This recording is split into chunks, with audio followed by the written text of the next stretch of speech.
Want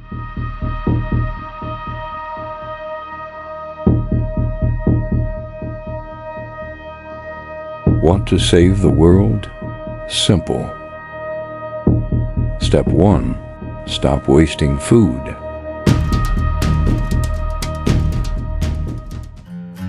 When I say the word zero hunger, what comes to mind?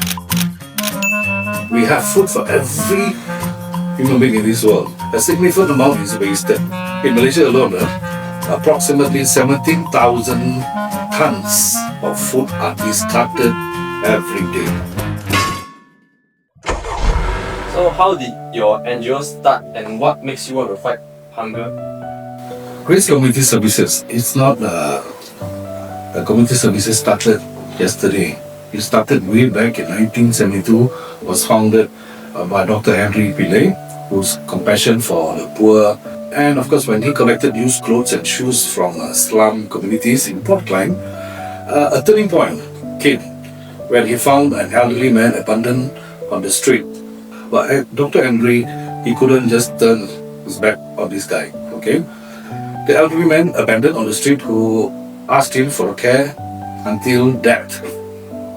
Just kind of sad. This encounter deeply moved him and inspired him to open his home to the needy. Over the time, of course, the work grew to address urgent needs like hunger, homeless, and then abandonment.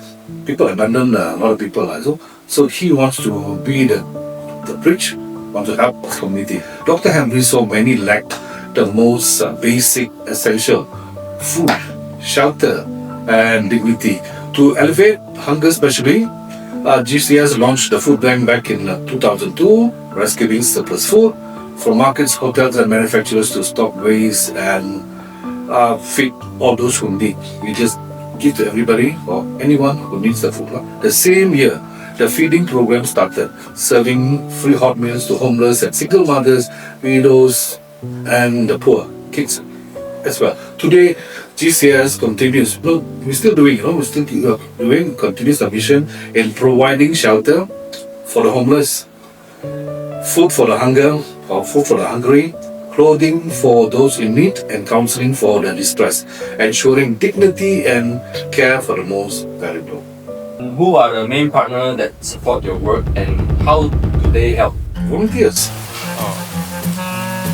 Hi guys, my name is you can call me Jeff. Today we're volunteering for Grace Community Service. Our topic is to spread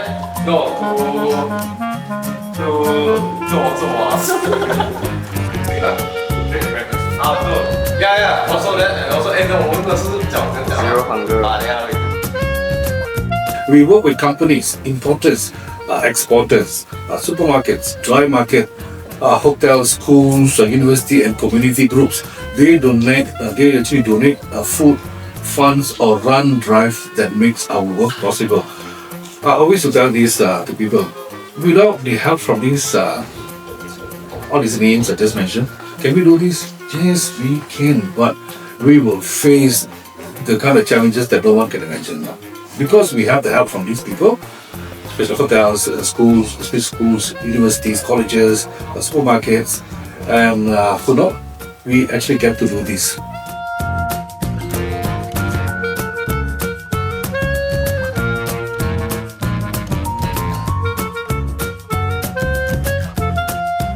How do you get food and make sure it is safe to give up?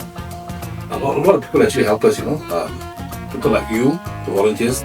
Sometimes they'll come and give us the food. Sometimes community will come and give us the food. So we collect food from restaurants, supermarket, hotels, volunteers, anyone and everyone. Everything is checked and handled properly. Of course, dry goods are stored in a proper place, and fresh food are given out quickly because fresh food we cannot keep it that long, so it has to be given out quickly so it's safe and good to eat.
How important are volunteers to your NGO and how do you keep them motivated?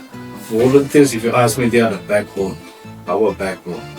Okay, like I mentioned, can we do this without the volunteers, our support? We can, but we're going to face a lot of challenges. Things will be very difficult. We may face a lot of obstacles because the volunteers are here. Okay, we get things done with less challenges.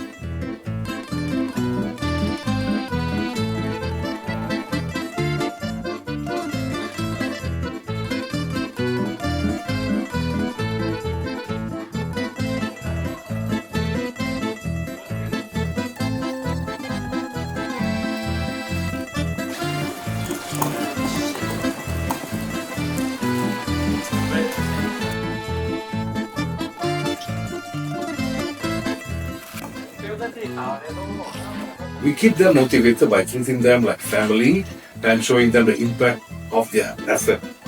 We will bring them to the place that we will feed the homeless, the needy, and all the poor to see how their work joining us can give the impact to the community.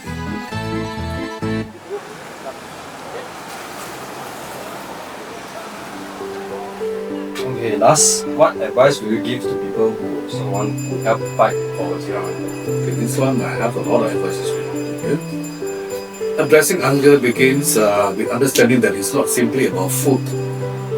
Okay, not about lack of food. It's often rooted in the deep systematic issues such as poverty, inequality, inefficient food distribution, conflict, and policies that fails to prioritize the basic human needs.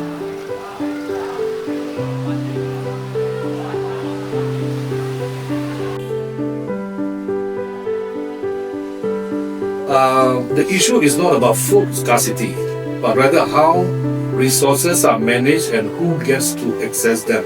A lot of you, especially like the volunteers like you also, you want to do something back to the community, but you just don't know who to approach, who you can do with, and how you actually can do this. You want to donate food, sometimes you want to do something good for your birthday or celebration, you want to feed the people, but you just don't know who to approach who can help you to do this. So, while large-scale changes requires action from government, institutions, and local authorities, individuals can also contribute in an impactful way. Small, consistent effort from the public also can help. This one actually will shift the attitude and also inspire a broader change. You want to do something, look for the community services or non-profit NGOs who actually have this program. You can always reach out to them and say you want to do something. How? Maybe you can donate some goodies, essentials.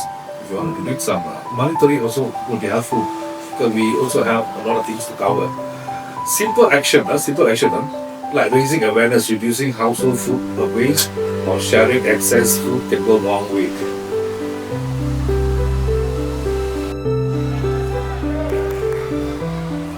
Sometimes we see people no food.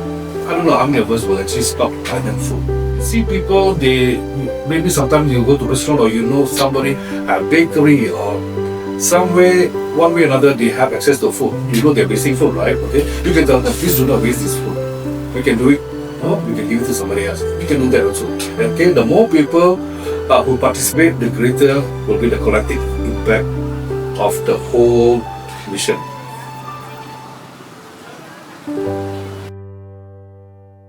So, what do you think about this?